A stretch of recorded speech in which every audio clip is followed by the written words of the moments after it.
Right guys, what we're going to make today is another rig, sorry. It's going to be up and overs, but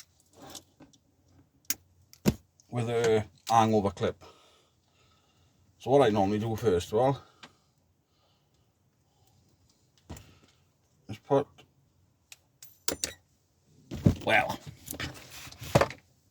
sorry guys, the clip sprung. Use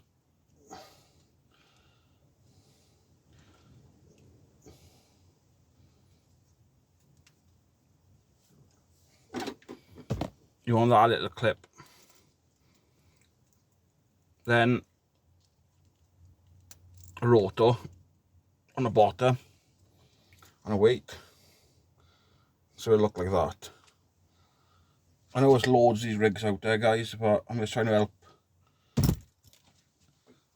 beginners, and that's what this video's about, is trying to help people who don't tie rigs but they want to learn.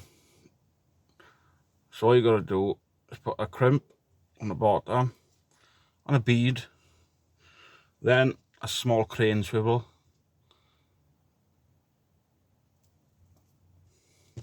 then another bead all the way to the bottom of the rig, then another crimp, and I'll show you now in a minute what you shall be like if you build in it yourselves at home.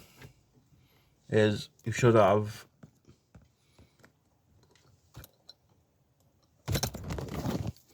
at this step,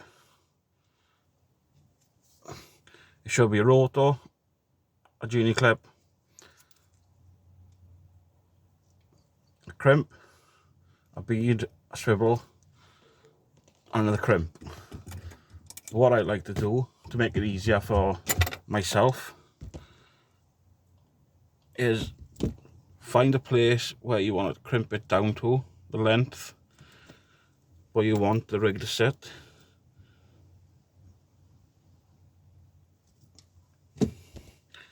Like that. Cut the tag on the bottom a touch shorter. And that's what you should look like at this moment of time, guys. It's like that. Right. Now we need another crimp to go down. Then a bead.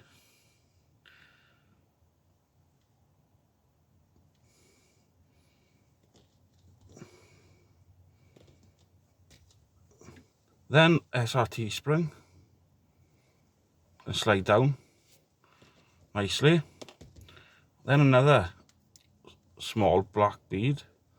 They're 5mm beads, guys, if you want to know. Then the up and over nice little clip. It's an amazing clip, I will say.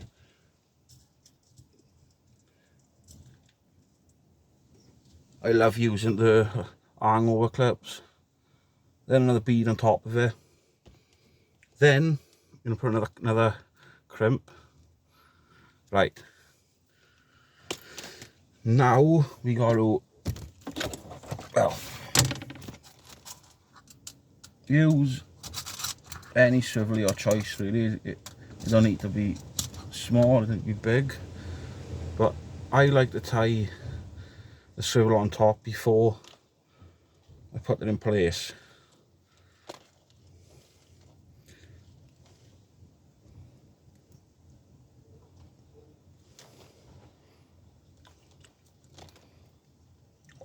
Always wet your knots. It stops the line burning and weakening the knots. So at this space and time, you should have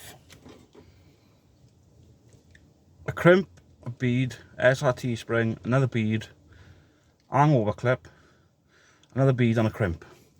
Right, leave them loose at this moment of time. So what you do now I don't normally use this green line, guys, for hooklands, but in a video I will, because it shows up how the rig sits. Just 5 turns, up, back through the loop, and pull it nice and tight. What I do on the tag ends down on the bottom end of the rig, I cut them not too tight. Now you put the rig in place for how long you want your snood on the up and over. So what I tend to do is have a nice thing of line peeled out.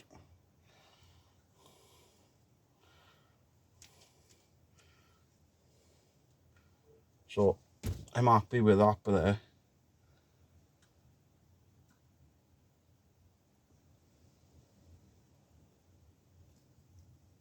You can do them as short as you want to, long as you want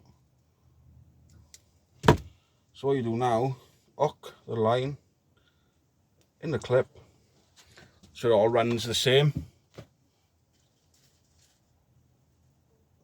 Basically, leave yourself, that's my snood on my hook length. So it goes up on the clip. So it pulls back down. That's a SRT spring sits right. You let it go, it springs off. But what I normally do, tell you the truth, is use a small bit of rubberized tubing, cut a small section off it. What's happening is you want it to push away from the main rig body in the tide. So I put in the rig so I slide in the line through the tubing.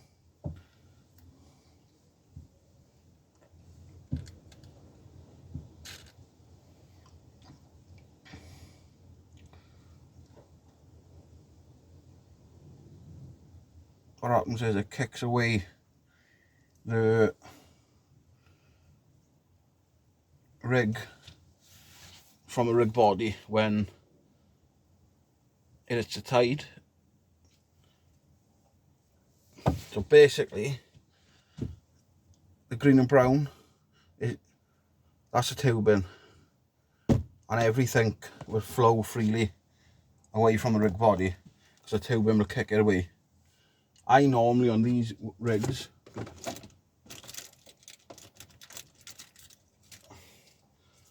I normally go 2.0, size 2 Parmesan. The nice all-round hook.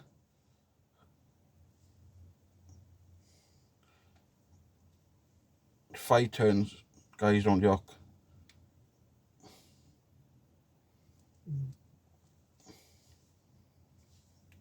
And the time you loop it all up to sit right on the rig, so I'll show you now what it looks like when it's all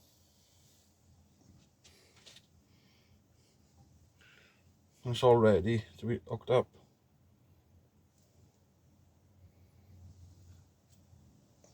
But basically what it looks like with the hangover in place as well. What happens is it'll eject when it's a water. You've got a nice long flowing rig. The only thing I can say about this, in fast flowing tide they work brilliant,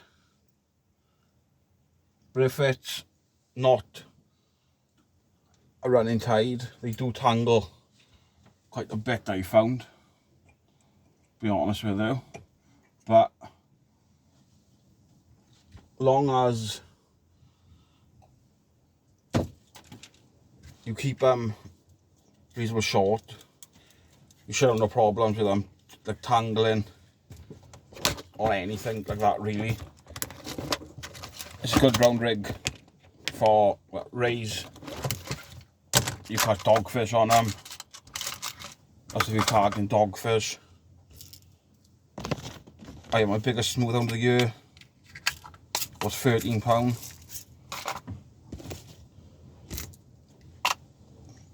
That was on a up and over with a dongle on the end of it.